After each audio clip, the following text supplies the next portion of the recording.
para ulama berkumpul. Ini adalah cerita, ini adalah tanda Imam Mahdi telah ada. Imam Mahdi telah ada, kata tujuh ulama tadi. Yuk kita cari Imam Mahdi. Bersepakatlah mereka mencari. Pada saat itu ada seorang laki-laki yang menyelamatkan diri, kata Rasulullah, dari Madinah ke Mekah. Nyawanya terancam, dia lari menyelamatkan diri ke Mekah. Ketemulah sama tujuh ulama ini. Anda al-Mahdi, anta Mahdian isib yadakan nubayyu al-samiyatullah. Anda Imam Mahdi, ulurkan tangan Anda, kami baiat Anda sebagai khalifah kami. Beliau menarik tangannya dan mengatakan, lastu Mahdian ana idza minal ansar. Aku bukan Imam Mahdi. Aku dari satu dari orang-orang Madinah. Lari ke Madinah, dikejar, ketemu, lari dari ke Makkah. Lari 3 kali, ya tahawal min Makkah dan Madinah 3 kali, pulang pergi ke Madinah, Mekah, Madinah 3 kali. Sesampainya di Mekah ditahan oleh malaikat Jibril, kemudian diperingatkan oleh malaikat Jibril, kamu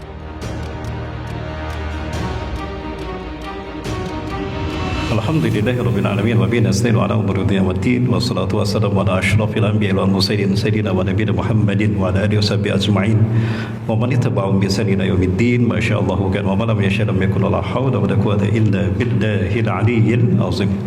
Qala Allah ta'ala fi kitabihil karim bi qawli yatadi muhtadun a'udzu billahi as-sami'il 'alim minasy syaithanir rajim min hamzihi wa nafthihi wa nafthihi. فلما أحس عيسى منهم الكفر قال من أنصار إلى الله قال الحواريون نحن أنصار الله آمنا بالله فاشهد بأننا مسلمون وقال تعالى في آية أخرى وإذ قال الله يا عيسى إني متوفيك ورافعك إلي ومطهرك من الذين كفروا وجاعل الذين اتبعوك فوق الذين كفروا إلى يوم القيامة الآية. وقال رسول الله صلى الله عليه وسلم وهو الصادق الوعد الأمين من حفظ 10 آيات من أول سورة الكهف عصم عن الدجال أو كما قال في حديث الآخر من حفظ 10 آيات من أول سورة الكهف وآخره عصم عن الدجال. صدق الله العظيم صدق رسول كما نحن على ذلك من الشاهدين. Alhamdulillah, pada kesempatan kali ini satu karunia yang sangat besar kami rasakan, kami dapatkan dari Allah Azza wa Jalla. Saya bersama Yayasan Mutiara Quran Indonesia Peduli mendapatkan kesempatan untuk bisa bersilaturahmi dan hadir dalam kajian di Masjid At-Thaibah, wilayah Gobah. Wilayah Gobah ya, alhamdulillah Gobah. Ya, ini sudah 30 kali kurang lebih saya ke Pekanbaru, ke Provinsi Riau, dan alhamdulillah hampir semua kabupaten sudah kami kunjungi. Tapi qadarullah baru kali ini saya ditakdirkan Allah sampai ke masjid ini, ya, Masjid At-Thaibah. Maka saya bersyukur pada Allah SWT pada kesempatan kali ini bisa hadir dan bertemu dengan para calon penghuni surganya Allah SWT di Masjid At-Thaibah ini. Salawat dan salam melimpahkan kepada uswah dan qudwah kita Rasulullah Muhammad sallallahu alaihi wasallam, Nabi dan Rasul yang diutus ke tengah-tengah kita, memberikan satu penggambaran tentang Dajjal yang para Nabi dan Rasul belum pernah menyampaikannya. Jadi ada satu berita terkait dengan Dajjal di mana para Nabi dan Rasul tidak pernah menyampaikannya, hanya Rasulullah SAW menyampaikannya. Ya, semua Nabi dan Rasul meyakini kalau Dajjal itu matanya 2 seperti kita. Ya, jadi tidak benar kalau dikatakan Dajjal matanya 1 di sini Bapak Ibu. Itu tidak ada satupun riwayat yang pernah saya temukan. Dajjal itu matanya 2 seperti kita. Nah, dia kehilangan mata kanannya, dia pecah mata kanannya adalah ketika dia disalib. Ketika Allah Azza wa Jalla mengangkat Nabi Isa alaihissalam, dia ke sisinya. Baik, insya Allah pada kesempatan pagi hari ini nampaknya mungkin pembahasan kita akan cukup panjang karena kita akan membedah sejarah dan fitnahnya sampai hari ini masih terasa. Dan ini menjadi satu alasan kenapa Nabi Isa alaihissalam Allah tangguhkan ajalnya sampai akhir zaman, karena fitnah yang disebarkan oleh Dajjal Al-Kadzab ini masih terasa sampai hari ini. Dan hari ini banyak sekali yang terkena fitnahnya, tidak terkecuali umat Islam. Banyak umat Islam yang terkena propaganda fitnah Dajjal ini. Maka pada kesempatan kali ini kami melanjutkan materi yang tadi malam kita bahas di Masjid Al-Mu'minin. Maka dari itu saya ucapkan terima kasih kepada yang saya hormati Ketua Dewan Kemakmuran Masjid At-Thaibah beserta jajarannya, juga yang saya hormati dan saya muliakan karena Allah para sesepuh, para tokoh, para asatidah dan asatidah, para dato, para nini mama, imam rawatib yang juga sama-sama hadir dan menerima kami. Bagaimana kabarnya Bapak Ibu, sehat Bapak Ibu? Alhamdulillah. Baik Bapak Ibu yang dirahmati Allah, saya mencoba untuk membuka beberapa referensi kitab-kitab yang terkait dengan perkara Nabi Isa alaihissalam dan juga Dajjal. Sejak 2010 kami kembali ke Indonesia. Kami coba buka beberapa kitab dan alhamdulillah sampai pada pembahasan bahwasannya perkara Dajjal ini sangat dahsyat Bapak Ibu. Ya. Tidak ada fitnah yang lebih dahsyat dari Rasulullah. Dalam sebuah hadis Rasulullah SAW menegaskan, innahu lam takun fitnatun a'zamu munzu zarallahu dzurriyyata adama idza qiyam as-sa'ah a'zamu min fitnatid dajjal. Wa inna Allah lam yab'as nabiyyan illa hadha ummatu ad-dajjal. Sesungguhnya tidak ada satu fitnah pun sejak di muka bumi ini, sejak Allah Azza wa Jalla ya menurunkan mengembangbiakkan keturunan Adam lebih besar dari fitnah Dajjal. Dan sesungguhnya Allah tidak mengutus seorang nabi pun kecuali umatnya diperingatkan oleh nabi itu tentang Dajjal. Jadi ada fitnah Dajjal, ada Dajjal. Nah Bapak Ibu dan Saudara, saya mengulas singkat saja bahwa ini saya perlihatkan kepada Bapak Ibu Masjidil Aqsa.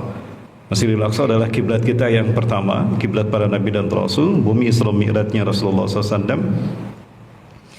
yang akan menjadi padang mahsyar kita kelak di akhirat. Jadi ketika kiamat terjadi, padang mahsyar kita adalah Masjidil Aqsa. Ya, Masjidil Aqsa adalah titik akhir peradaban manusia, ending peradaban kita di Masjidil Aqsa ini. Siti Maimunah berkata pada Rasulullah SAW, ya Rasulullah, atina fi Baitul Maqdis. Wa Rasulullah SAW, berikanlah kami fatwa tentang Baitul Maqdis. Rasulullah SAW mengatakan, ardul masyari wal mangsyar. Bumi padang masyar kalian kelak. Setelah hari kiamat terjadi, kalian akan dibangkitkan di padang masyar. Inilah padang masyar kalian. Wal mangsyari, dan bumi di mana manusia akan bertebaran. Mereka ada yang ke surga Firdaus, ada bahkan ada yang ke neraka. Itu wasulul fi'. Datangilah Masjidil Aqsa ini, ziarahilah dan salatlah kalian di sana. Fa inna salata fi alfi salatin fi masiwa. Karena salat di Masjidil Aqsa sama dengan 1000 kali salat di masjid yang lain. Dalam satu riwayat Ibnu Majah, dalam kata yang lain dikatakan, fa inna salata fi ka 500 salatan fi Masjidil Akhar. Kemudian Siti Maimunah merasakan bahwa ya Rasulullah, ara'aita illa masati'at tahammali famada ta'muruna. Ya Rasulullah, jika kami tidak bisa berangkat ke sana jauh ya Rasulullah, kami di Madinah, sementara Masjidil Aqsa ada di Syam, Palestina, ada di Syam. Famada ta'muruna.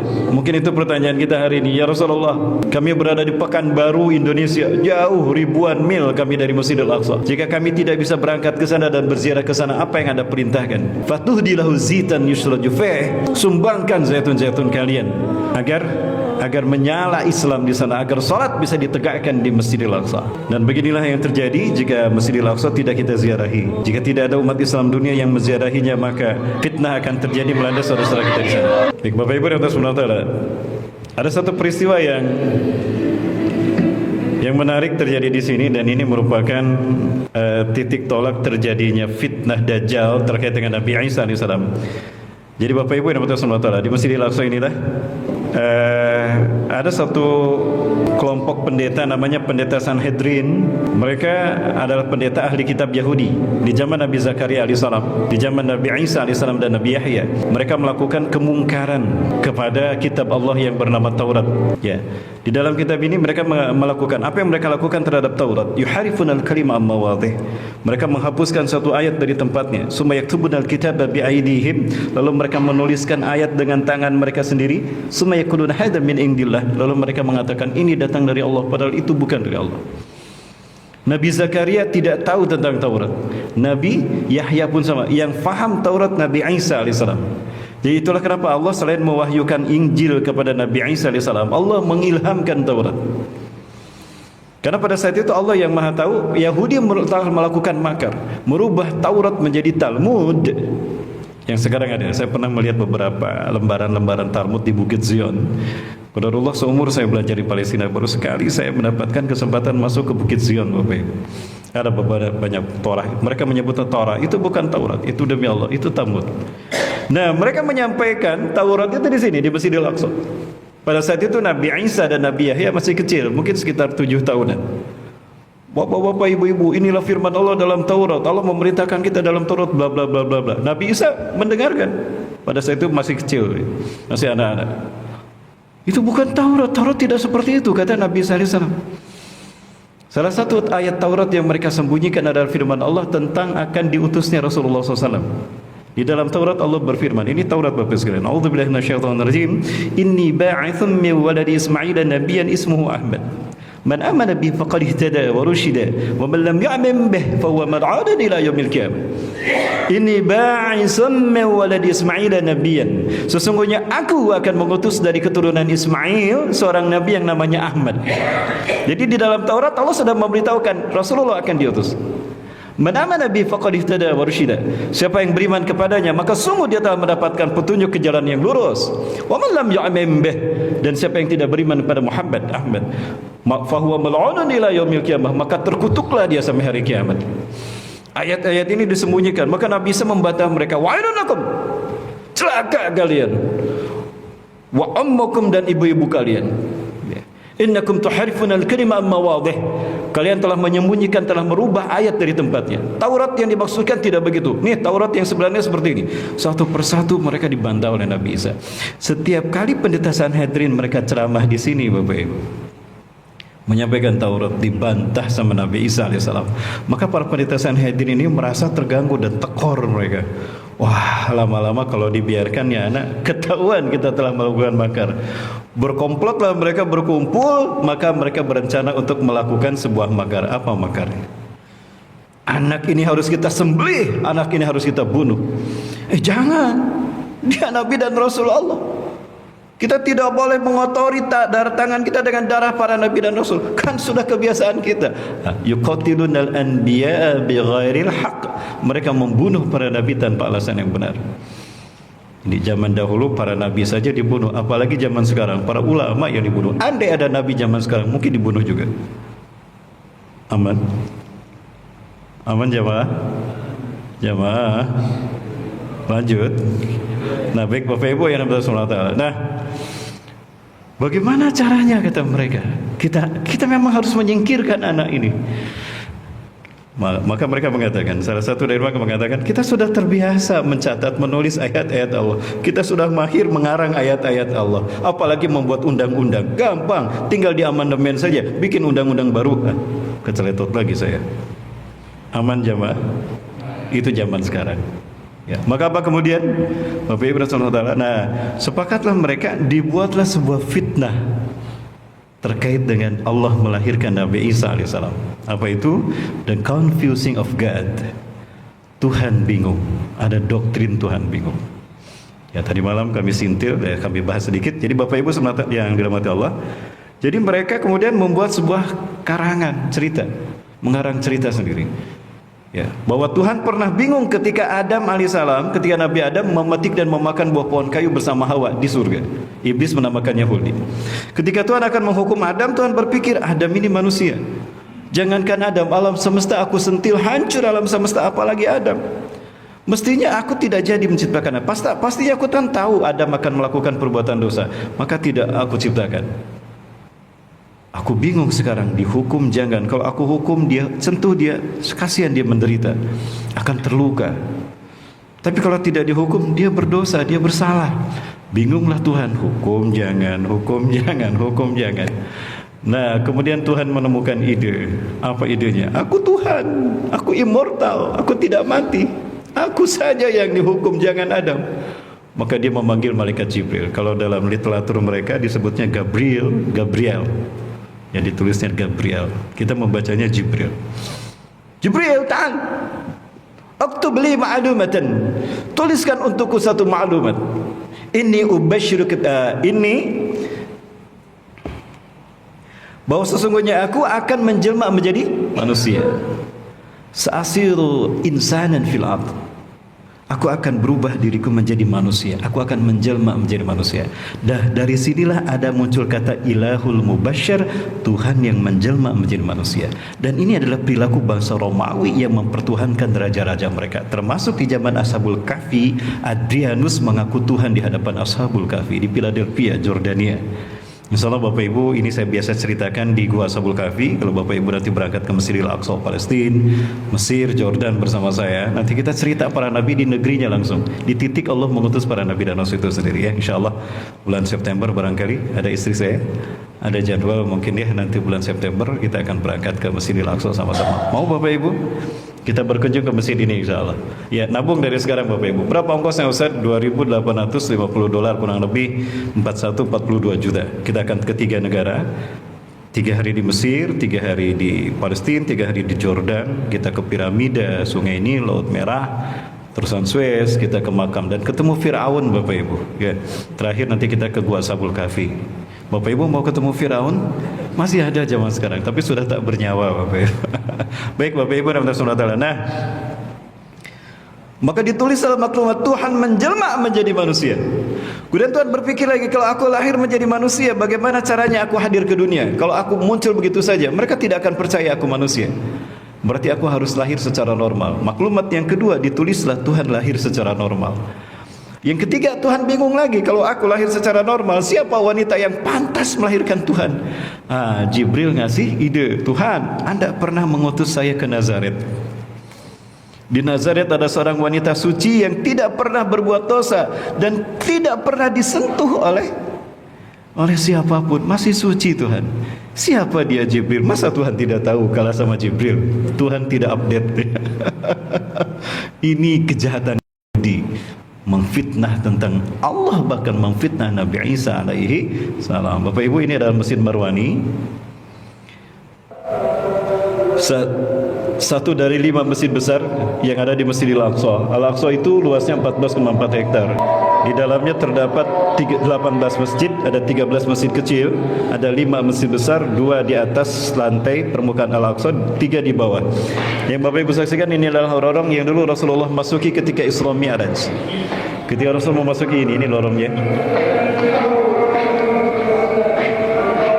Ini adzan asar Bapak Ibu di Masjid Qibli. Dan ini terdengar ke seluruh Yerusalem, Al-Quds, ya, Old City. Saya sudah sholat duhur asar saat itu di jamaah, maka saya manfaatkan masuk ke sini. Di Masjid Marwani inilah terdapat mihrab Siti Maryam Bapak Ibu.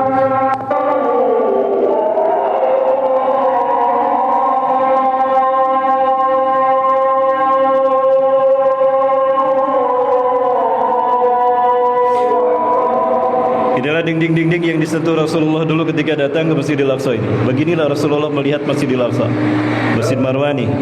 Dan ini mihrab Nabi Zakaria. Nabi Zakaria pernah berdiri di sini, dan disitulah Rasulullah berdiri bersalaman dengan para nabi. Gimana bang, sehat bang? Begitu, subhanallah. 1.500 nabi dan rasul Bani Israil menyambut Rasulullah di sini. Nah, ini mihrab Siti Maryam. Di sinilah Nabi Isa AS dipelihara Siti Maryam, sebagaimana Siti Maryam dipelihara oleh Nabi Zakaria, pamannya sendiri. Siti Maryam punya ayah yang bernama Imran, ibunda Siti Maryam bernama Hanah binti Faqus. Nah, ibundanya ini Hanah binti Faqus adik kakak. Adik kakak dengan istrinya Nabi Zakaria. Berarti Nabi Zakaria adalah kakek dari Nabi Isa AS dari pinggir ya, kakek dari pinggir. Nah, Bapak Ibu yang Tuhan, nah kemudian Maryam ini suci Tuhan. Dia tidak pernah disentuh oleh manusia siapapun. Idan kullaha ya Jibril li'ani nisan fuhuri min ruhi ilaiha. Ya, min ruhi ilaiha. Ya, kalau gitu sampaikan pada Maryam, wahai Jibril, aku akan meniupkan ruhku ke dalam rahimnya agar aku dilahirkan dari rahimnya. Masya Allah, fitnah inilah yang kezaliman dan kemungkaran ini yang dibuat oleh para pendeta Sanhedrin. Maka Nabi Isa alaihissalam lahir adalah sebetulnya penjelmaan Tuhan, ilahul mubasyar. Tuhan menjelma menjadi manusia dalam wujud sosok Nabi Isa alaihissalam untuk menebus dosa manusia. Dari sini muncul doktrin itu, Tuhan lahir untuk menebus dosa manusia, maka harus digantung di tiang salib. Ya. Nabi Isa alaihissalam merasakan makar ini. Agar makar ini berhasil, difitnahlah Nabi Zakaria, difitnah Nabi Yahya. Nabi Zakaria ketika sedang sholat disiksa di tempat ini, di masjid ini, dibenturkan ke dinding. Nabi Yahya yang sedang sholat di depannya disiksa, disembelih. Tampak dalam pandangan Nabi Zakaria disiksa dan disembelihnya Nabi Yahya. Putus kepalanya, dibawa oleh para tentara Romawi atas bujukan fitnahan dari Herodias, sepupunya Raja Herodes saat itu. Ya, setelah selesai sholat Nabi Zakaria pergi melarikan diri, menyelamatkan diri. Bingung Nabi Zakaria, sudah usia tua, 100 tahun lebih. Beliau bingung kemana aku harus melarikan diri. Tiba-tiba sebuah pohon membelah diri dan mengatakan, ya Nabi Allah Zakaria, ikhtabi nafsaka fiyya, sa'ufika minhum. Hai Zakaria, masuklah engkau kepadaku. Sini, masuklah kepadaku, ke dalamku. Ya. Aku akan sembunyikan engkau dari mereka. Ini alun-alun Al-Aqsa. Al-Aqsa itu komplek luasnya 14,4 hektar. Pohon itu membelah diri, Nabi Zakaria masuk ke dalamnya. Nah, iblis mengikuti Nabi Zakaria di belakang. Ketika Nabi Zakaria masuk dan pohon itu menutup, sorbannya ditarik. Maka ketika pohon itu sudah nutup, sorban Nabi Zakaria nempel. Ketemulah sama tentara Romawi atas perintah Herodes tadi untuk menangkap Nabi Zakaria. Kamu ketahuan ada di dalam. Digergaji itu pas di bagian pinggang Nabi Zakaria. Ketika gergaji itu sampai di pinggang Nabi Zakaria akan menjerit. Allah berfirman pada Nabi Zakaria, ya Zakaria in tarfa sautak sa'uhlikahum jami'an fala yabqa min ammatika wala biwahidin. Hei Zakaria, jika engkau berteriak kesakitan menjerit karena kesakitanmu itu, akan aku binasakan kaummu dan tidak akan aku sisakan seorang pun. Maka Nabi Zakaria menutup mulutnya sampai belah tubuhnya. Masya Allah. Maka yang tersisa Nabi Isa alaihissalam. Nabi Isa pergi meninggalkan Masjidil Aqsa, tempat di mana beliau dibesarkan di sini. Pada usia 12 tahun kurang lebih Nabi Isa alaihissalam pergi meninggalkan Masjidil Aqsa, mengembara sampai ke Jericho. Ini Jericho. Bapak Ibu, Jericho saya jelaskan kembali bahwa ini tempat di mana Nabi Isa alaihissalam dilahirkan. Ini adalah titik destinasi kita. Kalau Bapak Ibu bersama saya pergi ke Palestina, kita akan kembali. Bukit ini orang-orang dunia mengatakan, orang-orang Nasrani dan Yahudi mengatakan Mount Temptation. Karena di bukit inilah Nabi Isa alaihissalam menurut mereka bertapa selama 40 hari 40 malam. Ada banyak gua di sini Bapak Ibu. Ini ada gua. Bahkan ada biara di sini. Ada biara di sini, di ujung sini. Ya, nah Bapak Ibu dan Saudara Taala, Nabi Isa mengembara, pergi meninggalkan Masjidil Aqsa seorang diri. Ada kaum yang sedang sibuk memancing. Nabi Isa mengatakan, kalian sibuk memancing, mengumpulkan makanan bekal kalian di dunia. Lalu kapan kalian mengumpulkan bekal hidup kalian di akhirat? Siapa engkau nak? Kok kata-katamu sebagai seorang nabi? Aku memang nabi dan rasul Allah. Aku Isa bin Maryam. Dakwahlah Nabi Isa, maka berimanlah mereka. Di antara mereka ada Barnabas, ada Yakobus. Ya. Berjalan lagi Nabi Isa AS, ada kaum yang sedang mencuci pakaian di sungai. Kalian sibuk mencuci pakaian kalian, membersihkan noda dari pakaian kalian. Lalu bagaimana dengan dosa-dosa dalam jiwa dan hati kalian? Harusnya kalian pun cuci dosa-dosa kalian itu. Siapa nak? Kok kata-katamu seperti orang soleh, seperti seorang Nabi dan Rasul? Aku utusan Allah, aku Isa bin Maryam. Ya. Maka untuk meyakinkan mereka, sudah beliau pulang Bapak Ibu? Jamaah lanjut Bapak Ibu. Nah, Bapak Ibu, sholat wajib saja ditangguhkan demi majelis ilmu. Ya, Rasulullah menangguhkan sholat isya karena majelis ilmu. Apalagi sholat syuruk yang sholat sunnah Bapak Ibu. Kita tangguhkan, kita lanjutkan Bapak Ibu ya. Nanti di akhir tetap kita niatkan sholat syuruk Bapak Ibu. Nah Bapak Ibu yang Allah Ta'ala, Nabi bisa memberikan mukjizat, menghidupkan orang yang sudah mati dengan izin Allah hanya dengan diusap. Mengusap bahasa Arabnya masaha yamsihu masihan. Ya, maka Nabi Isa mendapatkan gelar Ar-Masih yang membuktikan kemujizatan kebenaran Allah dengan mujizatnya, mengusap. Ada orang buta sejak lahir diusap wajahnya, bismillahirrahmanirrahim, masaha yamsahu masihun al-masih, sembuh tuh. Nah, aku buta sejak lahir, nak engkau sembuhkan nak. Siapa engkau nak? Aku Nabi dan utusan Allah. Kok engkau bisa melakukan ini? Yang enggak bisa melakukan begitu Tuhan. Aku bukan Tuhan. Kalau begitu engkau anak Tuhan. Kan kamu tidak punya ayah. Saat itu muncul fitnah karena Nabi Isa tidak punya ayah, lahir tanpa seorang ayah, maka dia difitnah menjadi anak Tuhan. Kalau memang alasan tidak punya ayah, tidak jelas siapa ayahnya, disebut anak Tuhan. Sekarang banyak bayi lahir tanpa jelas siapa ayahnya. Apakah mereka anak Tuhan juga? Jemaah, ya, itulah fitnah-fitnah yang disampaikan kepada Nabi Isa alaihissalam. Satu dari tiga Tuhan, ihdamin salasis sulasah. Yang kedua anak Tuhan. Yang ketiga justru mengatakan Allah menjelma menjadi Nabi Isa alaihissalam. Nah, Bapak Ibu yang dirahmati Allah SWT, sampai pada titik terakhir Nabi Isa berada di sini. Dan ini adalah titik Nabi Isa alaihissalam dilahirkan. Jadi bukan di Bethlehem, Bapak Ibu. Tadi malam kita bahas, Nabi Isa tidak dilahirkan di Bethlehem. Bethlehem itu seperti kota kompleks saja, nggak ada kebun kurma, tidak ada air. Yang dulu Allah berikan untuk Nabi Isa Siti Maryam ketika persalinan Nabi Isa alaihissalam. Ini airnya masih ada sampai sekarang. Siti Maryam mendapatkan air dari malaikat Jibril, sebagaimana Siti Hajar mendapatkan air Zam-Zam ketika menyelamatkan bersama Nabi Ismail di Mekah Al-Mukarramah. Inilah pohon kurma yang disandari oleh Siti Maryam ketika melahirkan Nabi Isa alaihissalam. Air yang tadi Allah yang memberikan melalui Jibril, diminum, segar kembali, membersihkan diri, mensucikan diri dan membersihkan Nabi Isa alaihissalam. Dan ini tadi ada pohon kurma. Dan Bapak Ibu, ini adalah tempat, sampai hari ini ada larangan di sini, tidak boleh mendirikan bangunan. Nah, ini dikatakan sakral. Ini ada larangannya nih, warna merah. Tidak boleh mendirikan bangunan. Mereka mengklaim bahwa di sinilah Nabi Isa alaihissalam diangkat ke sisi Allah. Bapak Ibu yang dirahmati Allah Ta'ala, di sinilah perjamuan terakhir Nabi Isa alaihissalam. Ya. Datang seseorang, wailun lana, celaka kita. Kenapa? Aku melihat Herodes, Raja Romawi bersama para tentaranya, ya, dihasut oleh para pendeta Sanhedrin untuk membunuh Anda. Mereka membawa 13 salib, tuanku. Ada salib besar, aku yakin itu untuk Anda, wahai Nabi Allah.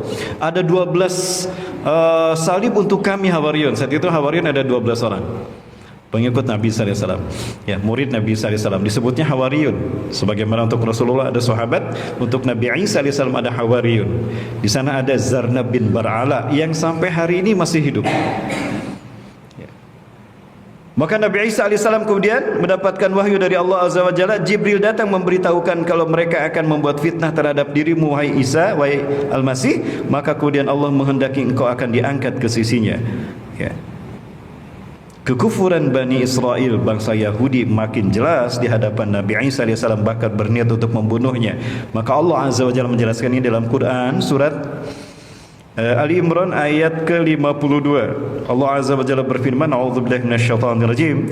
Falamma hassa Isa minhumul kufra, maka tatkala Isa merasakan dari orang-orang kafir ini, dari Bani Israel ini, kekufuran mereka dari orang Yahudi ini, qala man ansari ilallah. Di saat itulah Nabi Isa alaihissalam berkata pada Hawariyun, man ansari ilallah, siapa yang akan melanjutkan tugasku menyebarkan agama Allah, ya, menolong agama Allah, menyebarkannya. Qala al-Hawariyun, Hawariyun mengatakan, nahnu ansarullah, kami adalah penolong-penolong Allah. Kami akan melanjutkan dakwah tauhid ini, jangan khawatir. Ya. Amanna billah, kami beriman kepada Allah, wahai Nabi Allah. Washhad bi anna muslimun, saksikanlah bahwasanya kami adalah orang-orang yang Islam, berserah diri kepada Anda. Maka bersembunyilah semuanya, termasuk Nabi Isa alaihissalam. Herodes datang ke tempat itu dan mengatakan, aku tahu kalian bersembunyi di sekitar sini, termasuk engkau, wahai Al-Masih Isa bin Maryam. Begini saja, siapa yang mau memberitahukan kepadaku di mana Al-Masih bersembunyi, aku akan mengangkatnya sebagai patih kerajaanku. Ini kata Herodes, Raja Romawi saat itu. Ini terjadi pada usia 35 tahun. Ada yang mengatakan Nabi Isa alaihissalam saat itu berusia 33 sampai 35 tahun ketika diangkat ke sisi Allah. Nah, aku akan mengangkatnya sebagai patih kerajaanku, dan aku akan memberinya sepertiga harta kerajaan Pontius Pilatus. Bapak Ibu, di tengah-tengah mereka ada Yudas Iskariot. Yudas Iskariot masuk ke tengah-tengah Hawariyun, dan Nabi Isa alaihissalam memperingatkan, hati-hati, ada iblis menyusup ke tengah-tengah kalian. Yang menyadari ini cuma 2 orang saja, Barnabas dan Zarnab bin Bar'ala. Termasuk Barnabas. Barnabas adalah juru tulis Nabi Isa alaihissalam. Kalau Rasulullah punya Zaid bin Sabit, kalau Nabi Isa alaihissalam punya Barnabas. Barnabas inilah yang menuliskan kembali Injil yang Allah wahyukan kepada Nabi Isa alaihissalam, sehingga kita mengenal ada Injil Barnabas. Saya pernah membaca petikannya, Bapak Ibu. Sampai sekarang saya ada satu petikannya, saya simpan di rumah saya, tapi kutipannya saja, kutipan Injil Barnabas, sama dengan Quran, Bapak Ibu. Jemaah, sepi sekali ini. Lanjut jemaah. Bunda, Oi bunda, pada ngantuk rupanya bunda ini. Tahajudnya kelamaan tadi malamnya. Lanjut bunda, bisa diikuti bunda? Baik. Nah, Yudas Iskariot dia adalah Samiri di zaman Nabi Musa alaihissalam. Dialah yang menyesatkan Bani Israel di Lembah Tua. Ini saya perlihatkan pada Bapak Ibu Lembah Tua. Ini momentum ketika kami bersama para jamaah sampai ke Lembah Tua, lembah yang suci, yang ketiga setelah Mekah dan Madinah. Ini Laut Mati. Di perjalanan kami ke Lembah Tua, Bapak Ibu. Nah, ini patung anak sapi yang dibuat oleh Samiri. Inilah lembah di mana Allah berfirman berkata-kata. Wa kalamallahu Musa taklima. Di sinilah Allah berkata-kata dengan Nabi Musa alaihissalam. Ini adalah patung anak sapi, Bapak Ibu saksikan. Ini kepalanya, ini telinganya, ini mata, ini mulutnya, ini kakinya. Di sinilah Samiri yang lahir 100 tahun sebelum Nabi Musa alaihissalam diutus menyesatkan Bani Israel. Dia membuat patung anak sapi dari perhiasan yang dimasukkan ke sebuah kuali besar yang dipanaskan, dididihkan. Perhiasan itu dimasukkan, dibentuk menjadi patung anak sapi dan dia dilubangi mulut depan dan belakang dubur sehingga ketika angin dimasukkan, jin iblis masuk ke dalamnya, setan masuk ke dalamnya dan berbunyi. Dan bunyi itu kemudian menjadi kata-kata jin kepada mereka. Aku Tuhannya Musa dan Musa telah lupa kepadaku. Innani ana ilahu Musa wa qad nasiya bi an Musa. Aku Tuhannya Musa, Tuhan kalian, dan Musa telah lupa. Maka sujudlah mereka kepada patung anak sapi ini, kecuali hanya sedikit saja yang tidak. Nah, Nabi Musa murka kembali ke sini, ditarik jenggot kakaknya, Nabi Harun, kakak Nabi Musa alaihissalam. Kenapa kau biarkan mereka menyembah patung anak sapi? Aku tidak membiarkan mereka. Aku sedang memperingatkan mereka. Tapi kata-kata siapa? Kata-kata Samiri. Mereka lebih mendengar kata-kata Samiri ketimbang aku. Nabi Musa marah, saking marahnya luar biasa. Nabi Musa itu Bapak Ibu 10 kali lipat tenaga laki-laki biasa. Ya, kalau ada algojo zaman sekarang yang paling kekar, nah Nabi Musa 10 kali lipatnya. Makanya sekali pukul mampus tuh zaman saya. Juara tinju. Kalau ada sekarang mungkin Nabi Musa juara MMA ya. Juara tinju. Nggak tahu kalau lawan Mike Tyson, kayaknya Mike Tyson. Nah, diangkat itu patung anak sapi, dilemparkan. Nah, inilah bekasannya Bapak Ibu. Ada yang mengatakan ini adalah bekasan patung anak sapi yang jatuh ke saat itu. Dan tanah itu saat itu basah. Sampai sekarang Allah abadikan masih kering seperti ini. Ini Anda kelihatan emas-emasnya Bapak Ibu. Insyaallah Bapak Ibu kalau berangkat bersama saya ke sini. Di sini saya bertemu dengan Ibu Menteri Keuangan, Ibu Sri Mulyani. Saat itu beliau berkunjung. Istri saya foto di samping beliau. Dan beliau tidak tahu, istri saya tidak tahu kalau itu menteri. Saya bilang, usah dipoto? Enggak, saya enggak dipoto. Kenapa? Enggak apa-apa. Saya punya cerita. Saya tanya istri saya, tahu enggak itu yang tadi foto di sampingmu siapa? Oh, tahu, itu Ibu Menteri Keuangan Siti Mulyani. Saat itu ada kerjasama antara Indonesia dengan Mesir. Maka sejak saat itu ditandatangani MOU kerjasama penerbangan Indonesia dengan Mesir. Ada direct Jakarta Kairo. Sekarang alhamdulillah ada Jakarta Kairo direct Bapak Ibu. Tidak transit di negara mana, tidak transit di Oman. Baik Bapak Ibu, kita lanjutkan. Nah, Samiri ini diusir sama Nabi Musa, sementara yang disesatkannya dibunuh. Nah, ini fitnah yang dilakukan oleh mereka di zaman oleh Samiri di zaman Nabi Musa alaihissalam.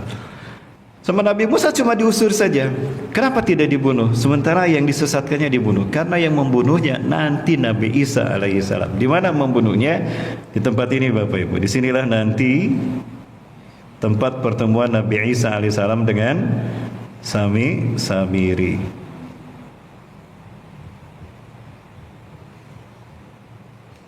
Satu masjid yang bernama Masjid Umawi yang dibangun oleh Muawiyah bin Abi Sufyan.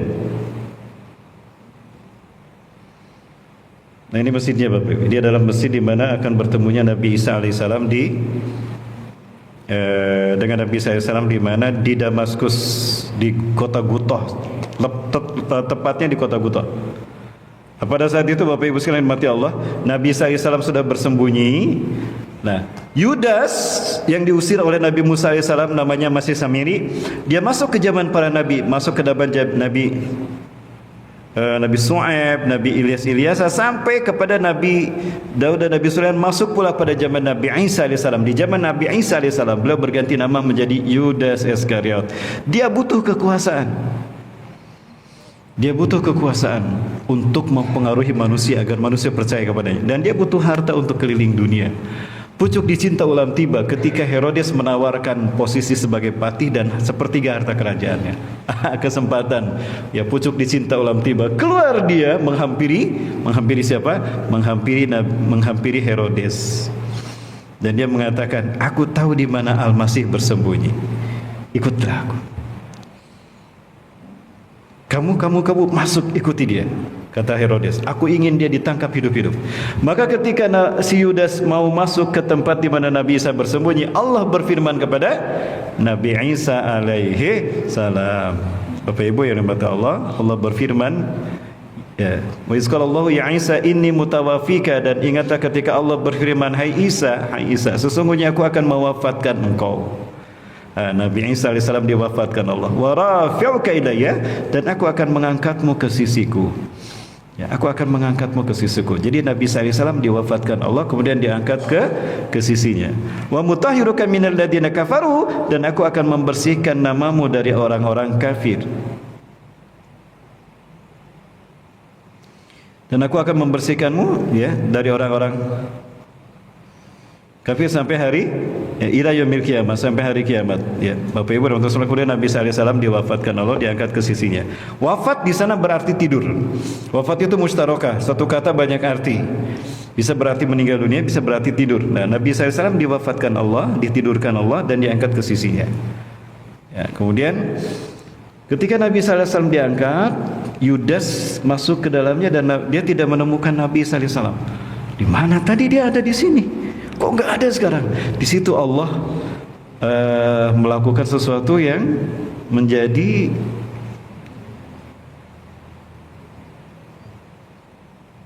hukuman bagi dia. Dia berkhianat kepada Nabi sallallahu alaihi wasallam. Yudas, dia membuat tipu daya, dia berkhianat kepada Nabi sallallahu alaihi wasallam. Sebelum Nabi Isa diangkat, Nabi Isa pernah bersabda begini, kelak di antara kalian ada seseorang yang akan mengkhianatiku, memberitahukan di mana aku bersembunyi, dan dia akan menggantikan kedudukanku. Maksudnya menggantikan Nabi Isa alaihissalam di tiang salib.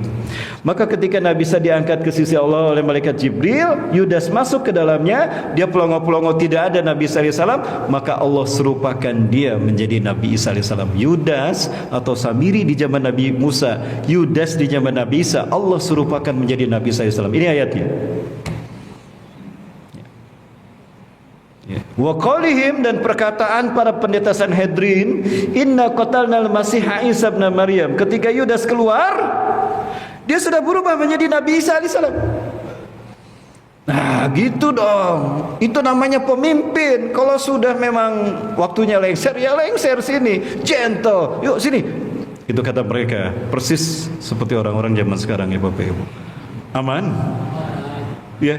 Loh, kok malah aku yang ditangkap? Anak Yudas, anak Lasto Isa. Aku Yudas yang menunjukkan kalian tadi. Yudas tidak sadar Allah sudah merubahnya menjadi Isa bin Maryam. Ditangkap dia, disaliblah dia. Ketika dia disalib, dia menyaksikan Nabi Isa alaihissalam diangkat ke langit. Di situ Yudas berkata, Eli Eli lama sabachthani, Tuhanku Tuhanku, kenapa kau tinggalkan aku? Itu ada dalam New Testament, Perjanjian Baru. Ya, bab kenaikan Yesus Kristus ke langit. Ya, Bapak Ibu. Kemudian Nabi SAW si Yudas diarak ke Bukit Golgota, Bukit Tengkorak. Ya. Mereka mengklaim pendeta Sanhedrin kalau kami sudah membunuh Isa bin Maryam utusan Allah. Allah bantah dalam ayat ini. Ya. Wa qaulihim, dan perkataan mereka, inna qatalnal Masih Isa bin Maryam, sesungguhnya kami telah membunuh Al-Masih Isa bin Maryam, Rasulullah utusan Allah. Bangga membunuh Nabi dan Rasulullah. Maka Allah bantah, wa ma qataluhu, mereka tidak membunuh Isa bin Maryam. Berarti Nabi Isa tidak dibunuh, masih hidup. Wa ma salabuhu, dan mereka tidak menyalibnya. Lalu siapa yang disalib kalau bukan Isa bin Maryam? Walakin syubbiha lahum, tapi Allah serupakan dia untuk mereka. Yudas Iskariot atau Samiri di zaman Nabi Musa, oknum yang sama, diserupakan Allah menjadi Isa bin Maryam. Ini membuktikan apa yang dikatakan Nabi Isa alaihissalam. Kelak di antara kalian ada orang yang berkhianat kepadaku, menggantikan tempatku, memberitahukan di mana aku bersembunyi, dan dia akan menggantikan kedudukanku di tiang salib. Yudaslah yang Allah serupakan menjadi Isa bin Maryam, dan dialah yang digantung di tiang salib. Jadi kalau ada yang mengatakan yang digantung di tiang salib itu Yesus Kristus, Nabi Isa, itu bohong, salah Bapak Ibu. Siapa itu? Yudas Iskariot. Herodes memegang pedang di tangan kanannya, Old Testament di tangan kirinya, Perjanjian Baru. Itu pedang ditusuk-tusukan ke tubuh Yudas. Ada darah mengalir, diambil, diminum oleh tentara Romawi dan para pendeta Sanhedrin. Kenapa? Mereka meyakini jika ada bagian tubuh Yesus Kristus masuk ke dalam tubuh mereka, maka tubuh mereka tidak akan disentuh api neraka. Maka itu menjadi salah satu rukun dari agama Kristen. Ekaristi, holy water, rukun meminum air suci. Kalau Bapak Ibu ke gereja, ada patung Bunda Maria atau patung Yesus, di depan ada seloki, ada air, isinya merah darah. Ya, seperti merah darah. Sekarang mungkin ya kalau saya di Ramadan ada yang merah itu sirup marjan koko pandan Bapak Ibu. Nah, mirip seperti itu. Nah, banyak tusukan pedang, terkelupas dagingnya, diambil dimakan. Dan itu menjadi rukun agama Kristen yang ketiga, Ekaristicus Kudus. Setelah mereka selesai kebaktian, pendeta itu memegang, atau di katedral ya, atau uskup, mereka memegang apa? Nampan, itu roti. Itu rotinya dari Turin, Italia. Nah, kemudian baris dikasih roti, haleluya. Nah, gitu kan keluar. Saya nggak bisa gimana gitu ya. Keluar. Nah, itu dari dagingnya dimakan. Salah satu tusukan pedang Herodes, salah satu tusukan pedang Herodes mengenai mata kanan Yudas Iskariot. Di saat itulah Dajjal kehilangan mata kanannya. Allahu Akbar. Bapak Ibu, disinilah benang merahnya. Ini saya perlihatkan dalilnya, hadisnya. Lanjut Bapak Ibu. Sampai selesai? Jamaah. Sampai selesai jamaah? Baik, sampai selesai ya. Ditagih sampai selesai. Baik jamaah. Nah, ini dia. Qala Abdullah, berkatalah Abdullah bin Umar radhiyallahu anhu, qama Rasulullah sallallahu alaihi wasallam finnas. Rasulullah SAW berdiri di tengah-tengah sahabat, di tengah-tengah manusia, di tengah para sahabat. Ya. Fa asna 'ala Allah, lalu beliau memuji Allah. Bima huwa ahlu, sebagaimana memang beliau adalah paling ahli memuji Allah. Summa dzakara Dajjal, kemudian Rasulullah bercerita tentang Dajjal. Faqad, Rasulullah kemudian bersabda, inni unzirukum, aku peringatkan kalian tentang Dajjal. Wa ma min nabiyyin, dan tidaklah seorang nabi pun diutus Allah illa waqad anzarahu qauma, melainkan semua nabi dan rasul memperingatkan, hati-hati kalian dengan fitnah Dajjal. Ya. Laqad anzarahu Nuh qaumah, dan sungguh Nuh telah memperingatkannya kepada kaumnya tentang Dajjal. Walakinni, nah ini yang menarik Bapak Ibu. Walakinni, akan tetapi aku, sa'aqulu lakum, akan aku katakan pada kalian, fihi, tentang Dajjal, qaulan, satu perkataan, satu keterangan, lam yaqulhu nabiyyun liqaumi, belum ada seorang nabi pun yang menjelaskan pada kaumnya. Cuma Rasulullah yang memberitahukan ini tentang Dajjal. Nabi dan Rasul, mulai Nabi Adam sampai Nabi Isa, tidak tahu itu. Apa itu? Ta'lamuna annahu a'war wa anna Allah laisa bi'a'war. Kalian tahu dia pecak mata kanannya, bukan buta Bapak Ibu. Ada orang normal kedua matanya seperti kita, tapi tidak bisa melihat. Kita menyebutnya apa? Buta. Itu a'ma bahasa Arabnya. A'ma. Abasa wa tawalla an ja'ahul a'ma wa ma yudrika la'allahu yazakka. A'ma di sana, buta. Matanya normal tapi tidak bisa melihat buta. Ini bukan a'ma, ini awar, pecah matanya. Jadi cuma Rasulullah yang menyebutkan pecah mata kanannya, ka'anna ainu ainaba. Matanya seolah-olah seperti anggur yang menonjol. Jadi putihnya hitam semua. Ya. Kenapa cuma Rasulullah yang memberitahukan? Nabi dan Rasul tidak tahu. Jadi yang mereka tahu, Dajjal itu matanya normal seperti kita dua. Bukan satu di sini Bapak Ibu. Nah, normal dua. Pecah itu ketika tertusuk oleh pedang Herodes. Peristiwa itu terjadi setelah Nabi Isa AS diangkat ke langit. Lalu siapa yang memberitahukan peristiwa pecah mata kanannya tertusuk pedang Herodes?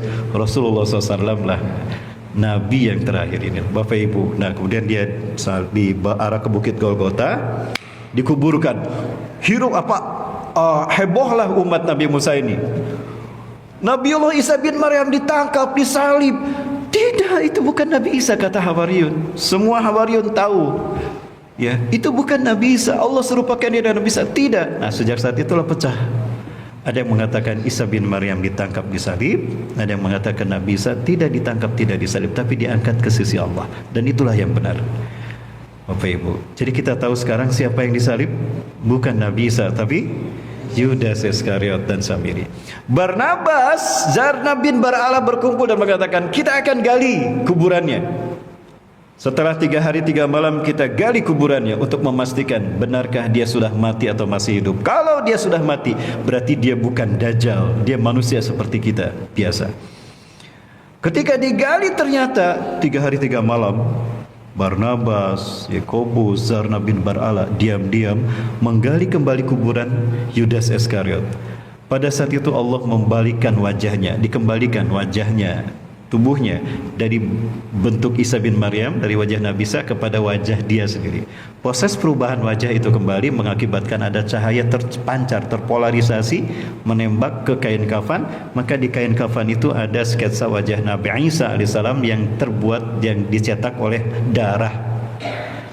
Sekarang maka kita melihat semua gereja, katedral seluruh dunia menggambarkan Yesus Kristus wajahnya sama, ya. Itu dari kain kafan itu. Kain kafannya masih ada. Saya pernah melihat kain kafannya. Itu memang wajah sketsanya seperti wajah sketsa Yesus Kristus yang ada di gereja-gereja itu. Ya, dari situ Bapak Ibu. Nah, dia sudah berubah menjadi Yudas Iskariot. Singkat cerita kemudian Bapak Ibu yang dirahmati Allah, ketika digali ternyata masih hidup. Wah, benar dia Dajjal. Dia Dajjal. Kita selamatkan dia. Diselamatkan, diam-diam dibawa, kuburannya ditutup lagi. Kemudian dibawa, diobati bertahun-tahun. Tinggal satu yang ditunggu oleh Barnabas, dia mengaku Isa bin Maryam. Kita tunggu dia sadar tidak kalau dia diserupakan Allah menjadi Isa bin Maryam. Bapak Ibu, ada yang meriwayatkan bahwa saat itu hujan turun, sehingga ketika dia disalib, dia melihat ke air, wajahnya berubah. Sadarlah dia kalau dia telah berubah menjadi Isa bin Maryam, Yudas ini. Maka di hadapan Barnabas, ketika Barnabas bekerja, dia menepuk meja. Hei Barnabas, saksikan aku. Hei Zarnab, akulah Isa bin Maryam. Taatlah kalian kepadaku. Benarlah kamu Dajjal, diusir sama Barnabas. Kenapa tidak dibunuh? Nanti yang membunuhnya Nabi Isa alaihi salam. Itu jamaah. Maka pergilah dia mengembara ke seluruh dunia, ya Bapak Ibu. Kemudian bertemulah dia dengan siapa? Kang, Bang? Sampai gimana? Sampai di segitiga bermuda, bertemu dengan iblis laknatullah alaih. Bertemu dengan iblis laknatullah alaih. Di mana? Di segitiga bermuda. Bapak Ibu, inilah titik pertemuan iblis dan Dajjal di segitiga bermuda. Lautan Atlantik yang menghubungkan 3 titik, Miami, Florida, Bermuda, Pulau Bermuda, dan Puerto Rico. Di sini berdiri singgasana iblis dan Dajjal di tengah-tengah, ya, terbuat dari cahaya. Nah Bapak Ibu, disinilah mereka sangat gembira. Iblis gembira sekali. Hari ini adalah hari yang aku tunggu-tunggu sejak aku diturunkan dari surga ke dunia, di mana aku dipertemukan dengan saudara kembarku. Dengan saudara kembarku. Panggillah dia oleh kalian sebagai Paman Samiri. Paman Sam. Apa yang terbayang dalam benak kita ketika kita mendengar kata-kata Samiri? Amerika. Amerika, negara Paman Sam, adalah negara bentukan Dajjal. Dari sini sekarang kita paham bahwa yang disalib itu bukan Isa bin Maryam, tapi Samiri di zaman Nabi Musa, yang di zaman Nabi Isa bernama Yudas Iskariot, dan dia adalah Dajjal. Ini yang diakui oleh para pendeta Sanhedrin. Bapak Ibu, ya, pada akhirnya mereka mengakui itu. Bapak Ibu yang dirahmati Allah, lalu mereka membuat makar iblis dan Dajjal. Dajjal kagum dengan kehebatan iblis, bercerita, ya, dia senang sekali bertemu dengan sosok yang menjadi kembaran dia seutuhnya. Maka mereka bermakar untuk membuat tipu daya di muka bumi. Ini tipu dayanya. Keduanya adalah satu makhluk, yang satu terlihat, yang satu tidak terlihat. Tujuan persahabatan ini adalah satu, untuk menghancurkan Islam dan kaum muslimin. Yang kedua, menampakkan kesalahan yang maha besar yang telah tua renta. Yang ketiga, menjelaskan bahwa orang-orang Yahudi adalah umat terbaik yang diutus kepada Tuhan. Maka mereka merasa paling hebat, selain mereka adalah budak. Bukan kaum muslimin yang memiliki sifat dajjal. Diputar balikan, kita yang disebut pembangkang. Allahu Akbar. Lalu iblis meletakkan istananya itu di dekat Pulau Bermuda. Ya, Bapak Ibu yang dirahmati Allah Azza wa Jalla. Ya, jadi 4 perkara ini merupakan strategi konspirasi yang akan mereka buat, dan inilah yang akan diperangi oleh Nabi Isa alaihissalam, oleh Imam Mahdi dan umat Islam di akhir zaman. Bapak Ibu yang dirahmati Allah Subhanahu wa taala, nikah cerita Dajjal telah membuat propaganda dan menipu bangsa manusia. Manusia sudah disesatkan hingga hari ini, Bapak Ibu yang dirahmati Allah. Ya, dan inilah wajah para pengikut Dajjal hari ini. Kita harus tahu siapa mereka, Bapak Ibu, dan ini mohon maaf saya ulang-ulang kembali pada teman-teman. Inilah fitnah Dajjal hari ini. Jadi kalau saya mentafakuri Bapak Ibu, kenapa Rasulullah dalam hadis Abu Daud mengatakan, man hafidhu asyra ayatin min awal suratul kahfi usimani Dajjal. Siapa yang menghafal dan memahami 10 ayat pertama dari surat Al-Kahfi, dia akan terbebas dari fitnah Dajjal, selamat dari fitnah Dajjal. Dalam hadis Abu Daud dikatakan, siapa yang hafal 10 ayat pertama dan 10 ayat terakhir dari surat Al-Kahfi, usimani Dajjal, dia akan terbebas dari fitnah Dajjal. Ketika saya buka, Allahu Akbar, 10 ayat pertama surat Al-Kahfi itu berbicara tentang fitnah Dajjal di zaman Nabi Isa. Ini yang tadi saya ceritakan. Adapun 10 ayat yang terakhir terkait dengan fitnah Dajjal zaman kita sekarang. Situasi sekarang ini, jangan Bapak Ibu, kita dijauhkan dari Quran dan Sunnah dengan drama-drama politik, ekonomi, politik kapitalisme, politik terorisme, barbarian Amerika dan Israel, serta kebejatan para pemimpin. Itu adalah sistem Dajjal yang pada akhirnya membuat manusia putus asa dan apatis menghadapi kehidupan. Ya. Agama dihancurkan, orang-orang bingung mana agama yang benar, termasuk umat Islam sendiri. Ini mengaku paling benar, ini mengaku paling benar, umat Islam berpecah belah. Ini merupakan siasat iblis dan Dajjal juga. Dimunculkan ulama-ulama su' yang menjadi ulama-ulama corongnya pemerintah. Pemerintahnya dibikin korupsi dan juga luar biasa zalimnya. Ada satu hadis yang kalau saya sampaikan berat saya, dan mohon berat karena resikonya besar. Ya, mau saya sampaikan hadisnya Bapak Ibu tentang gambaran pemimpin di muka bumi. Aman? Baik, itu bayangkan, menyampaikannya aja berat, apalagi mengamalkannya. Rasulullah SAW bersabda begini.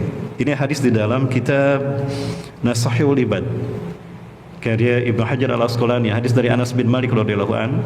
Rasulullah bersabda begini, sayati ala ummati zamanun, akan datang pada umatku satu zaman, ru'asauhum kal asadi, pemimpin mereka bagaikan singa, wa wuzarauhum kadhiab, para menterinya bagaikan serigala, wa qudatuhum kal kilab, para penegak hukumnya bagaikan anjing, wa sayrun nas kal agnam, dan kebanyakan manusia bagaikan domba.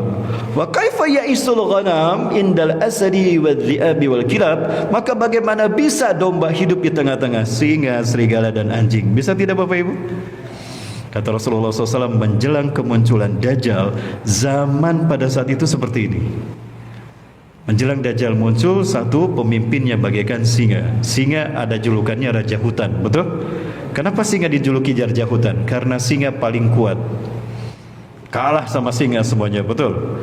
Ya, karena dia menang, tidak terkalahkan, maka dia jadilah Raja Hutan. Tidak ada pemilu, singa tetap jadi Raja Hutan. Tidak ada pemilu aja bisa menang, apalagi ada pemilu, pasti menang tuh singa, karena paling kuat. Maka apa yang terjadi ketika singa bertemu dengan kuda? Kuda dimakan, padahal kuda rakyatnya sendiri, rakyat hutan.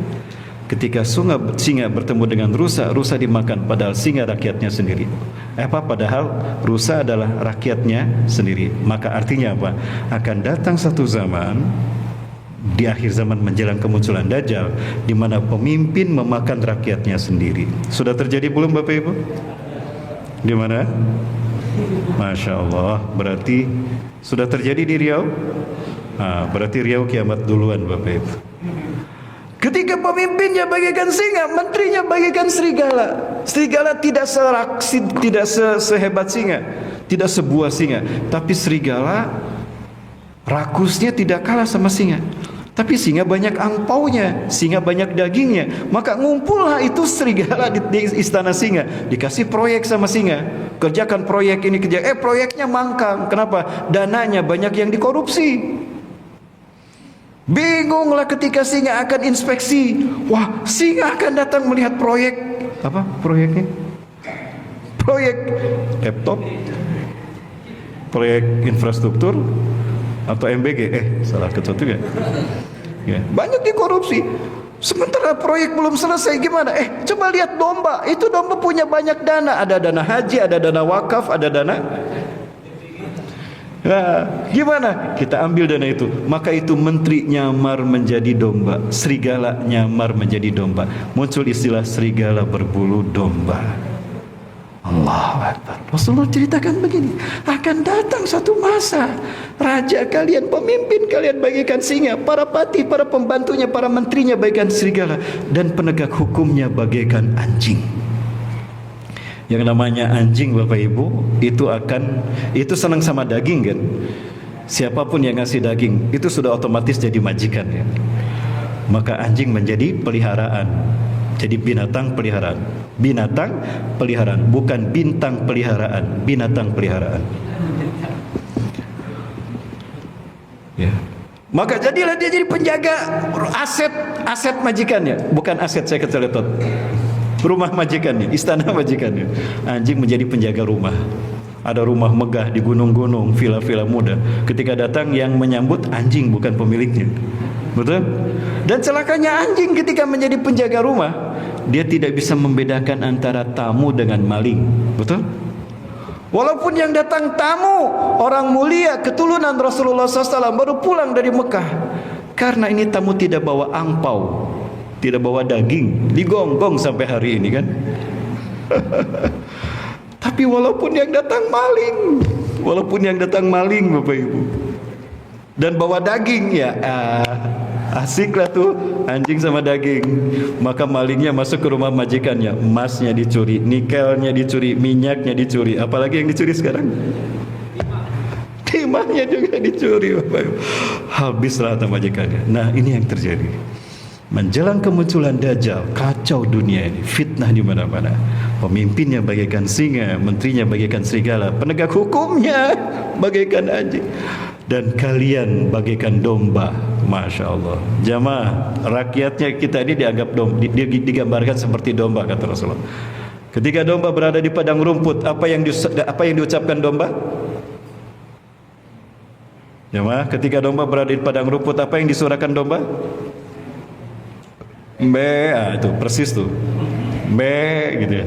Ketika domba berada di kandang, mbe, berada di pasar hewan, mbe, itu golok sudah di leher, mbe, itu golok sudah di leher, mbe. Artinya apa? Pasrah dengan keadaan, tidak mau bangkit berubah. Ini yang terjadi, jamaah. Sudah terjadi belum? Nah, zaman dibikin manusia putus asa. Sehingga Allah berfirman menggambarkan tentang dahsyatnya fitnah dan konspirasi Dajjal pada saat itu. Ya. Hal yang zuruna ila an ta'tiyahumul malaikah, tidak ada yang ditunggu-tunggu oleh mereka kecuali datangnya malaikat. Udah cabut saja nyawaku. Saking putus asanya mereka menghadapi fitnah Dajjal, menghadapi kehidupannya sehari-hari. Ya. Au yati rabbuka, atau datang Tuhanmu untuk menyelamatkanmu. Au yati ba'du ayati rabbik, atau datang sebagian tanda-tanda Tuhanmu. Pada hari yauma yati ba'du ayati rabbika, pada hari di mana datang sebagian tanda Tuhanmu. La yang faunasan iman ulam takun amanat min qablu. Bapak Ibu, iman kita tidak berarti. Bapak Ibu dan Subhanahu wa taala, inilah gambaran para pemimpin dan sistem, dan harus kita kenal para pengikut Dajjal.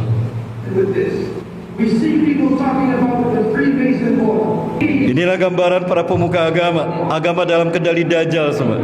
Sampai muncul tokoh-tokoh di semua agama yang aneh, Bapak Ibu. Ada yang mengaku nabi palsu, ada mengaku ulama yang tidak jelas kitabnya apa, bahkan bisa bahasa semut katanya. Ya, bisa berbicara dengan Jibril. Makin gila, tapi banyak pengikutnya. Ini adalah sistem Dajjal. Tulisannya yang di bawah nggak kelihatan, Bang. Ya, generasi mudanya dihancur dengan berbagai macam propaganda pembada budaya, lewat musik, lewat pergaulan bebas, lewat narkotika dan sebagainya. Inilah hancurnya zaman sekarang. Bapak Ibu, sayang sekali waktu kita tidak ada banyak Bapak Ibu ya. Nah, Bapak Ibu yang dirahmati Allah Ta'ala. Nah, kemudian pada saat nanti manusia peperangan di mana-mana, perpecahan, kemudian agama dihinakan, dinistakan, sementara yang muncul ada agama-agama yang tidak jelas, ulama-ulamanya ulama-ulama bahkan ayat-ayat ini disampaikan punya pun ayat-ayat palsu Bapak Ibu. Hal-hal yang berbau-bau. Maka pada saat itulah kemudian Allah Azza wa Jalla mengumpulkan kekuatan, mengkristalkan kekuatan untuk kebangkitan Islam. Bapak Ibu, insya Allah tercipta, sudah ada berita dari Rasulullah SAW. Rasulullah memberitakan bahwa Islam ini akan tegak sebelum hari kiamat. Bapak Ibu, baik waktu kita tidak banyak. Terakhir Bapak Ibu, ini adalah tempat di mana akan Allah pertemukan Nabi Isa dengan Dajjal. Ini adalah tempatnya Bapak Ibu. Ketika zaman sudah mulai tidak bisa dikendalikan lagi, maka selesai ibadah haji, setelah wafatnya seorang raja Arab, 3 putra mahkotanya akan berebut kekuasaan, maka terjadilah pertumpahan darah di sekitar Matof Ka'bah. Maka kemudian para ulama berkumpul. Ini adalah cerita, ini adalah tanda Imam Mahdi telah ada. Imam Mahdi telah ada, kata 7 ulama tadi. Yuk kita cari Imam Mahdi. Bersepakatlah mereka mencari. Pada saat itu ada seorang laki-laki yang menyelamatkan diri, kata Rasulullah, dari Madinah ke Mekah. Nyawanya terancam, dia lari menyelamatkan diri ke Mekah. Ketemulah sama 7 ulama ini. Anda al-Mahdi, anta Mahdian isib yadakan nubayyu al-sami wa ta'ah. Anda Imam Mahdi, ulurkan tangan Anda, kami baiat Anda sebagai khalifah kami. Beliau menarik tangannya dan mengatakan, "Lastu Mahdian ana idam minan nasr." Aku bukan Imam Mahdi. Aku dari satu dari orang-orang Madinah. Lari ke Madinah dikejar, ketemu, lari dari ke Makkah. Lari 3 kali, ya tahawal min Makkah dan Madinah 3 kali, pulang pergi ke Mekah Madinah 3 kali.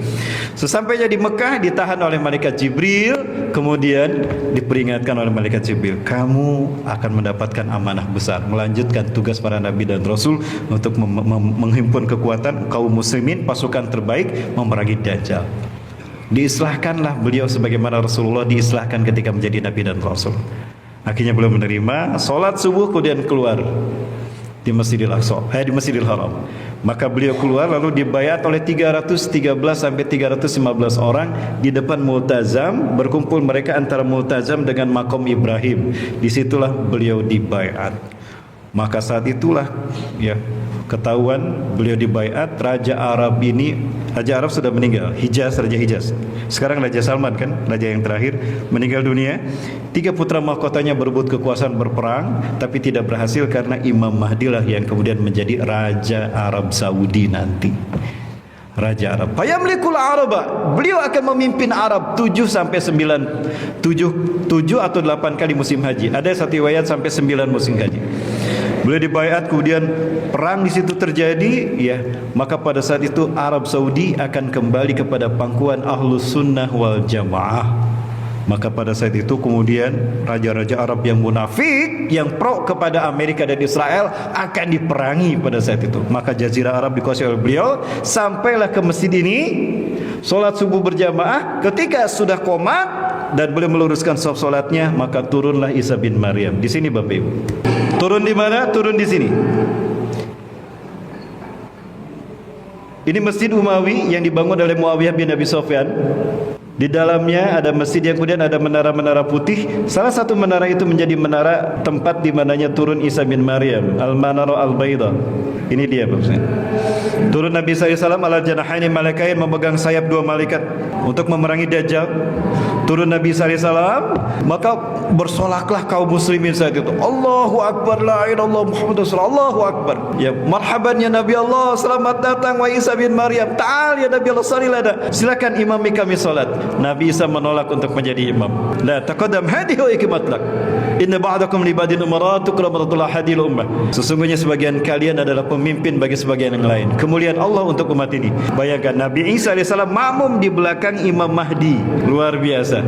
Bapak Ibu, selesai sholat subuh dilaksanakan, maka apa kata Nabi Isa AS? Iftahil bab, buka pintu masjid itu. Ketika pintu masjid itu dibuka, maka tampaklah Dajjal dengan 70.000 pasukannya. Orang-orang Yahudi Isfahan. Pada hari ini Bapak Ibu, mereka sudah nampak di depan kita. Bapak Ibu rahmati Allah, ini bangsa Yahudi, ya. Mereka lah yang saat ini sedang bersiap-siap untuk merebut kembali dunia dalam genggaman mereka. Bapak Ibu rahmati Allah. Dan sayang sekali bangsa Arab ada dalam pengaruh dan komando mereka sampai mereka terjebak dalam perjanjian yang sebetulnya itu merupakan tipu daya saja. Ya, tipu daya, dan ini tidak. Baik Bapak Ibu yang dirahmati Allah Subhanahu wa taala. Kemudian mereka melarikan diri. Yahudi Dajjal kaget ketika Nabi Isa ada di dalam. Ya, maka kemudian Dajjal melarikan diri.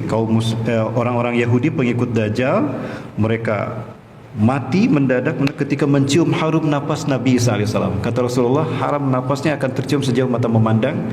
Sejauh mata memandang, kemudian sesak dada mereka, matilah seketika yang barisan depan, sisanya lari tunggang langgang dikejar sama pasukan Nabi Isa alaihissalam, dikejar sama kaum muslimin, bersembunyi di balik batu dan pohon berkata, ya, hai muslim, hai mukmin, di belakangku ada yang Yahudi, bunuh dia kecuali pohon korkot. Nah kemudian Bapak Ibu rahmati Allah, Dajjal sendiri lari, ya, melarikan diri kemana? Ya, lari ke pintu Lut. Bayangkan dari Suriah lari sampai ke Palestina. Sesampainya di pintu Lut, itulah Dajjal kemudian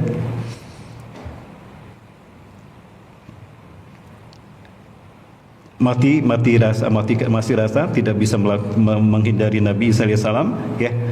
Di pintu Lut itu kemudian Nabi Isa alaihissalam menusuk Dajjal berkali-kali dengan pedangnya. Kamu yang telah memfitnah saya satu Tuhan, aku adalah Isa, mohon maaf. Kamu yang memfitnah saya adalah Allah, dibunuh dia. Kamu mengatakan aku satu dari tiga Tuhan, Trinitas, berasri. Kamu mengatakan aku anak Tuhan, berasri. Banyak fitnah yang kau fitnahkan padaku tentang Allah kepadaku. Disifatkan aku dengan Allah. Tumpah semua kemarahan Nabi SAW, bercecer darah di mana-mana. Pada saat itulah para pengikut Dajjal mereka terbelalak matanya bahwa selama ini mereka ada dalam kesesatan oleh fitnah Dajjal. Pada saat itu orang-orang yang mempertuhankan Isa bin Maryam dari kalangan Nasrani yang mengatakan itu Al-Masih Yesus Kristus akan sadar bahwa mereka telah disesatkan oleh Dajjal, bahwa sosok yang mereka sebut Yesus adalah Dajjal. Mesayah yang diklaim oleh Yahudi ternyata Dajjal juga, dan The God Who Waited, Al-Mahdi Al-Muntazar oleh orang-orang Majusi pun saat itu yang dari Persia sadar bahwa itu adalah Dajjal. Terungkap semuanya. Bapak Ibu, Rasulullah sampaikan bahwa Dajjal akan mati di tangan Isa bin Maryam, dibunuh di pintu Lut, itu 13 mil dari timur Tel Aviv. Ada banyak pintu Lut di sana. Bapak Ibu, adalah salah satu pintu yang menarik yang pernah saya lihat, Bapak Ibu sekalian. Ada pintu ini di Lut. Apakah di pintu gerbang ini nanti sebagaimana Rasul sabdakan, apakah di pintu gerbang ini Dajjal akan dibunuh oleh Nabi Isa alaihissalam? Wallahu a'lam. Kalau di sini Bapak Ibu, kalau di sini dibunuhnya, hancurlah tiga agama. Nasrani, Yahudi, Nasrani, Majusi tumbang. Kalau Yahudi, Nasrani, Majusi tumbang, maka semua agama yang ada selain itu yang menjadi turunan dari tiga agama ini pun akan hancur. Maka saat itu adalah Islamlah yang terakhir. Kemudian Nabi SAW mencari salib. Di Vatikan ada salib besar, akan dihancurkan. Semua salib dan gereja akan dihancurkan. Nabi Isa akan memerintahkan rakyatnya membunuh babi, bunuh babi-babi itu, dan berkata, aku demi Allah tidak pernah menghalalkan babi untuk kalian. Aku tidak pernah kali memerintahkan kepada kalian untuk menyembah dan mempertuhankan aku dan ibuku. Tidak, semua itu adalah fitnah. Hancur semua. Pada saat itu mereka sadar, dan pada saat mereka akan bertobat, pintu tobat sudah ditutup Bapak Ibu. Kenapa? Matahari sudah terbit dari barat. Maka menyesalah mereka telah tertipu oleh pujuk rayu Dajjal laknatullah alaihim. Bapak Ibu, makmurlah kemudian dunia. Nabi SAW kemudian memerintahkan kaum muslimin bersembunyi di Masjid Tur Sinai. Lalu Ya'juj Ma'juj muncul. Ya, kemudian malam harinya bermalam di sana. Ya'juj Ma'juj menyerang mereka, ataupun Allah mengirimkan pasukan ulat itu memakan Ya'juj Ma'juj, dan Ya'juj Ma'juj mati. Maka tidak ada lagi fitnah di muka bumi. Damailah dunia. Nabi SAW kemudian pergi ke Arab melaksanakan ibadah haji dan umrah, menikah dengan seorang wanita Arab dan punya keturunan. Jadi Nabi Isa sempat menikah, berumah tangga, punya 3 anak laki-laki. Setelah lahir dan tumbuh anak laki-laki yang ketiga tidak lebih dari 1 tahun, Bapak Ibu, kemudian Nabi SAW meninggal dunia, dimakamkan di samping makam Umar bin Khattab. Jadi di Raudhah akan berjejer makam Rasulullah SAW, makam Abu Bakar As-Siddiq, Umar, dan akan ada makam Nabi Isa alaihi salam. Sekarang ada di sana, makamnya sudah ada, dan saya sudah bertanya, man sadufina fi hadzal qabr? In Isa bin Maryam Al-Masih. Siapa yang akan dimakamkan di sini, Syekh? Beliau mengatakan ini makam untuk Isa bin Maryam. Masya Insya Allah. Bapak Ibu, sayang sekali waktu kita tidak banyak. Mohon maaf, ada banyak waktu yang saya dapatkan. Bapak Ibu yang dirahmati Allah Taala. Nah, maka apa yang harus kita lakukan hari ini, Bapak Ibu? Istiqomahlah dengan Quran Sunnah hari ini. Kita sudah berada pada track yang benar, pada jalan yang benar, pada agama yang benar. Maka yakini, amalkan. Kata Rasulullah, perbanyaklah amal soleh. Dekatkan diri kalian kepada Allah. Makmurkan masjid-masjid ini. Karena apa? Ketika kalian memakmurkan masjid dengan ibadah kalian, dengan salat wajib kalian, dengan majelis taklim kalian, maka malaikat hafaz alaihimul malaikat akan melindungi kalian, dan pada saat itulah iblis dan dajjal tidak akan masuk ke dalam, tidak akan bisa mencederai dan melukai kalian. Jadi Bapak Ibu, majelis taklim seperti ini, salat berjamaah kita seperti inilah yang akan menyelamatkan kita dari fitnah dajjal. Semua tempat di muka bumi akan dimasuki dajjal kecuali 4 kata Rasulullah: Masjidil Haram, Masjid Nabawi, Masjidil Aqsa, dan Masjid Tur di Sinai. Maka masjid-masjid yang lain yang mengikuti amaliyah sunnah yang diamalkan di 4 masjid ini pun akan sama dilindungi malaikat. Baik Bapak Ibu yang dirahmati Allah Taala, mohon maaf apabila ada kekurangan dari saya. Itu barangkali yang dapat saya sampaikan terkait dengan bagaimana bertemunya Nabi Isa dengan Dajjal, dan bagaimana Nabi Isa AS akan membunuh Dajjal dan hancurnya Dajjal dengan pasukan Yahudi dari suku Isfahan Iran. Bapak Ibu yang dirahmati Allah Taala, yang benar dari Allah, yang sadar kepada saya pribadi sebagai sibar astagfirullahalazim. Dan saya sampaikan kembali kepada Bapak Ibu sekalian yang dirahmati Allah bahwa saya bersama tim hadir ke kesempatan kali ini adalah dalam rangka menyampaikan berita-berita tentang Palestina dan menyuruh pada mereka jamaah sekalian untuk itu melaksanakan perintah Rasulullah SAW, membantu saudara-saudara kita yang ada di sana. Nah, Rasulullah SAW menegaskan bahwa wajib bagi kaum muslimin untuk membebaskan Masjidil Aqsa, membebaskan bumi Syam dari fitnah iblis dan dajjal di akhir zaman. Ya, itu wasulufih, kata Rasulullah. Datangilah, ziarahlah Masjidil Aqsa, salatlah di sana, berjuanglah di sana, dan keutamaannya luar biasa. Keutamanya luar biasa apa? Kata Rasulullah, yang menginfakkan hartanya untuk kebebasan Palestina dan Masjidil Aqsa.